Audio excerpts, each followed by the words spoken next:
Jemimah Rodriguez பிறப்பு 5 September 2000. ஒரு இந்திய துடுப்பாட்ட வீராங்கனை. இந்திய பெண்கள் துடுப்பாட்ட அணியின் பன்முக வீராங்கனை ஆவார். 17 வயதுக்குட்பட்ட மகாராஷ்டிரா ஹாக்கி அணியில் இருந்தார்.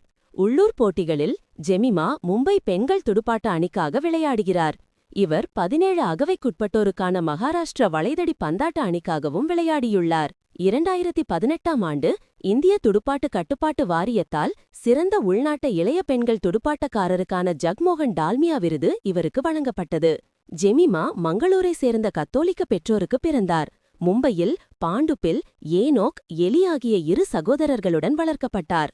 4 வயதில் துடுப்பாட்டத்தில் ஆர்வம் காட்டினார். குழந்தைகளுக்கு சிறந்த விளையாட்டு வசதிகளை வழங்குவதற்காக அவரது குடும்பம் மிக இளம் வயதிலேயே பாண்ட்ரா மேற்குக்கு குடிபெயர்ந்தது.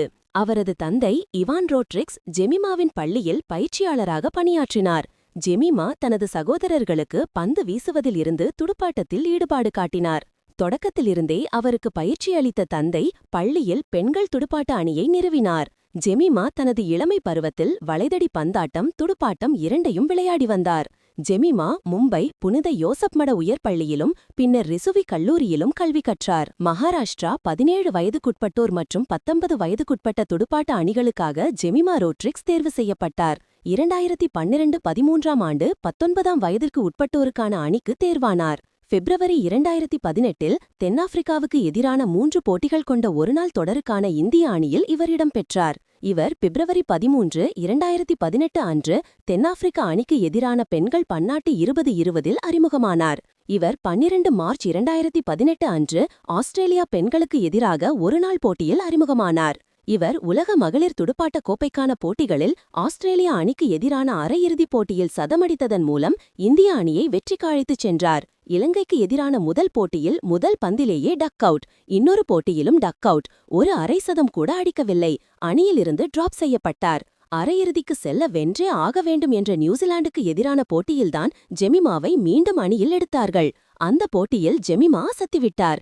ஏனெனில் அணியிலிருந்து டிராப் செய்யப்படுவதன் வேதனையை அவர் இதற்கு முன்பே உணர்ந்திருக்கிறார். இதற்கு முன்பு நடந்த 2022 உலகக்கோப்பைக்கான இந்திய அணியில் தன்னுடைய பெயர் இருக்குமென ஆவலாக எதிர்பார்த்திருந்தார்.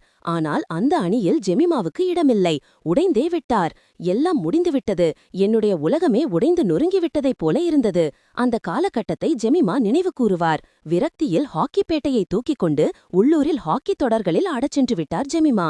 கொஞ்சம் நிதானம் அடைந்த பிறகுதான் மீண்டும் வந்து கம்பேக்கும் கொடுத்தார். அணியிலிருந்து டிராப் செய்யப்படுவதன் வலி என்னவென்பது அவருக்கு தெரியும். இந்த போட்டிக்கு முன்பாகவும் தன்னுடைய நிலையை நினைத்து ஒவ்வொரு இரவிலும் அழுது கொண்டிருந்ததாகவும் ஜெமிமா கூறியிருந்தார். கிட்டத்தட்ட ஒரு இறுக்கமான மனநிலையில்தான் அவர் இருந்தார். இந்நிலையில்தான் திடீரென நம்பர் 4/5இல் ஆடிக்கொண்டிருந்தவரை நம்பர் 3இல் போய் இறங்குன்னு கூறுகிறார்கள். களம் இறங்குவதற்கு 5 நிமிடங்களுக்கு முன்புதான் இந்த தகவல் ஜெமிமாவுக்கு சொல்லப்பட்டிருக்கிறது. வாய்ப்புகள் அப்படித்தான் கடைசி நிமிடங்களில் கூட கதவை தட்டும். ஜெமிமா அதை சரியாக பயன்படுத்திக் கொண்டார். 48 ஓவர்களுக்கு களத்தில் நின்றார். ஆஸ்திரேலியாவுக்கு எதிராக ஆடுகிறோம் என்ற பதட்டத்தை பக்குவமாக கையாண்டு கால்குலேட்டிவாக இன்னிங்ஸை முன்னெடுத்துச் சென்றார். ஜெமிமா சுரேஷ் ரெய்னாவை போன்றவர். அணியின் அத்தனை பேரின் வெற்றியிலும் மகிழ்ச்சி கொள்ளக்கூடியவர். டான்ஸ் ஆடுவார், பாட்டு பாடுவார், கலாட்டா செய்வார். அவர் இருக்கும் இடமே ஜாலியாக இருக்கும். அணியின் சகோதரத்துவத்தை மேம்படுத்துவதில் முக்கியமான ஆதாரமாக விளங்குபவர். ஆனால் அவர் மீது இங்கே மத ரீதியான தாக்குதல் நடந்து கொண்டிருக்கிறது.